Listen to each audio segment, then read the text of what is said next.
తెలంగాణ ముఖ్యమంత్రి రేవంత్ రెడ్డికి ఏమైంది? తనకు తాను నిర్ణయం తీసుకున్నారా? అధిష్టాన ఒత్తిడి ఏమైనా ఉందా? మొన్న ఒక మాట, ఇవాళ ఇంకో మాట అంటున్నారంటే రేవంత్ వ్యూహం ఏమైనా ఉందా? రాష్ట్ర రాజకీయాల్లో ముఖ్యమంత్రి కామెంట్స్ హాట్ టాపిక్ గా మారాయి. ముఖ్యమంత్రి రేవంత్ రెడ్డి వరుసగా రివెంజ్ పాలిటిక్స్ గురించి మాట్లాడుతున్నారు. కక్ష సాధింపు చర్యలు ఉండవని చెబుతూ వస్తున్నారు. ఇది వ్యూహాత్మకంగా అంటున్న మాటలా, లేదంటే తన మనసులోని మాటల్నే ఇలా బయటకు చెప్తున్నారా అనే చర్చ నడుస్తోంది. సహజ సిద్ధానికి భిన్నంగా రేవంత్ నుంచి కామెంట్స్ వస్తూ ఉండటంతో అధిష్టానం ఏదైనా చెప్తుందా అనే టాక్ కూడా నడుస్తోంది. మొన్న కేసీఆర్ కు ఫామ్ హౌసే జైలు, నేను అరెస్ట్ చేయాల్సిన అవసరం లేదని, జైలుకు పంపాల్సిన అవసరం లేదన్నారు రేవంత్. జైల్లో పోలీసులుంటారు, ఫామ్ హౌస్ లో 4 గోడల మధ్య ఒంటరిగా ఉంటున్నారు. జైలుకు ఫామ్ హౌస్ కి పెద్దగా తేడా లేదని చెప్పుకొచ్చారు. తాజాగా పుస్తకావిష్కరణ కార్యక్రమంలో మరో కోణంలో అదే అంశాన్ని ప్రస్తావించారు.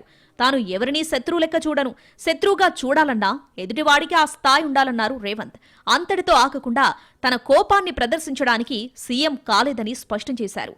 తనకొచ్చిన గొప్ప అవకాశాన్ని కోపానికి, ప్రతీకారానికి అంటూ వినియోగిస్తే మూర్ఖుణ్ణవుతానంటూ రేవంత్ వ్యాఖ్యానించారు.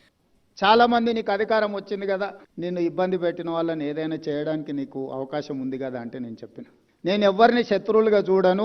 నేను శత్రువుగా చూడాలంటే కూడా వాళ్ళకి ఆ గొప్పతనం ఉండాలి, ఆ స్థాయి కూడా ఉండాలి. దేవుడు నాకు ఒక అవకాశం ఇన్ని రకాలుగా ఇస్తున్నాడు అని అంటే ఈ సమాజానికి నా వైపు నుంచి చేయవలసింది ఎంతో ఉంది అని ఆ బాధ్యతతోనే ఈరోజు ముఖ్యమంత్రి పదవి నిర్వహిస్తున్న తప్పితే నన్ను ఇబ్బంది పెట్టినరానో, లేకపోతే నాకు నష్టం కలిగించినరానో, నాకు కష్టం కలిగించినరానో నేను ప్రదర్శించదలుచుకోలేదు. నాకు గెలిపేజాలు వాళ్ళ దుఃఖానికి, ఇంకంతకంటే బాధ, ఆవేదన నేనేమియగలుగుతా వాళ్ళకి.